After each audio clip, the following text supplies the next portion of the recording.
joma nitiere kare. Imedo kanyo Ruth Nyathi chiegni ratiro mar oganda ineno ka en mana wacha wacha.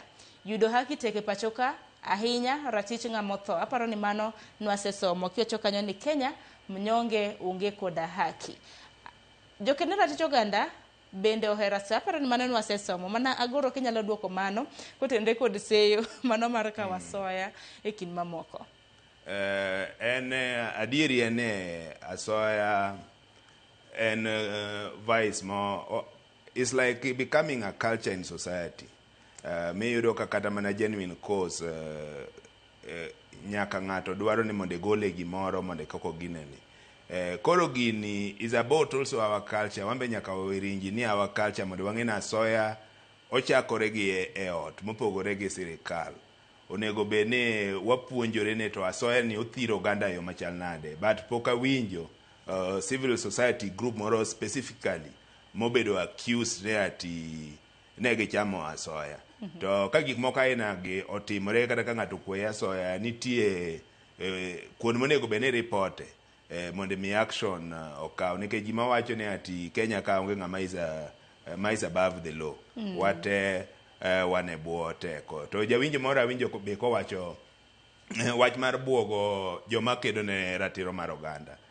Mano ong'eny Kenya ka, ong'eny Afrika ka, but okinyal bedo jaked ne ratiro mar oganda kokikori mar mondo sirikal buogi kata mondo mibuogi. To ratiro gi be nyaka wabede ga vigilant mondo wa protect. Yo gin gimiyuda yuda mimiya miya. We must fight for them. Koro mondo mi yud ratiro mari kata bed jaked ne ratiro mar oganda nyaka bed be ng'ama nigi chir minyalo chung ne adieri. Nikech corruption normally fights back in society.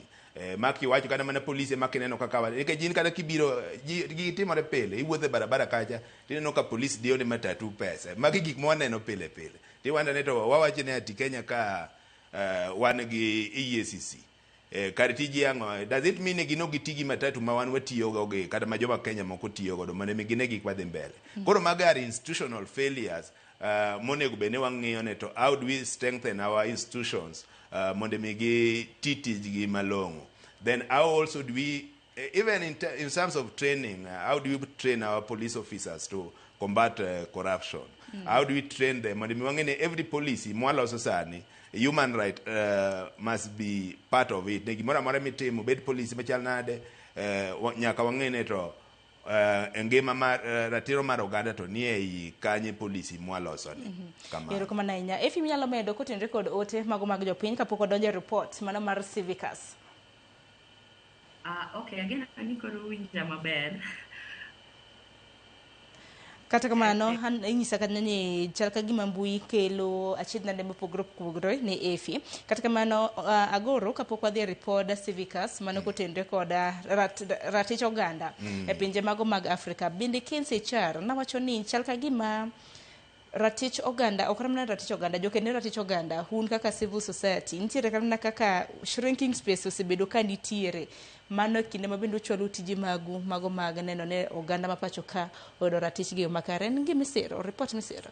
Mano report masiro mana kaka jawinjo moro be na winjo ko wacho gima kelo the shrinking space en ka sirikal ma wawacho ne the primary distributors of these rights gi use threats ibiro yudo kaneni gi igori ne ratiro mar ng'ato to giketo ni nitie trump up charges gibira ne iwinjo ka Boniface Mwangi oket ne case moro ka Amnesty oketne case gigi wang'eyo gibiro gimanyo gimoro mar mieno nyingi mondo mi giportray kata gi intimidate mondo iwetimo gik moko aina. Koro ma contribute ne shrinking space civil society.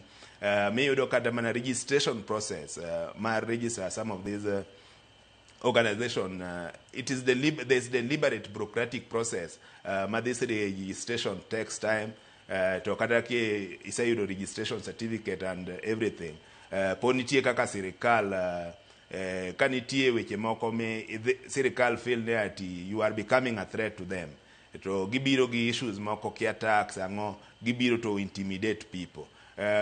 Nwasaneno kanitie jomoko mosalal godo e Kenya ka ma wang'ene wakiane chal ge nyaka kawuono chal nade.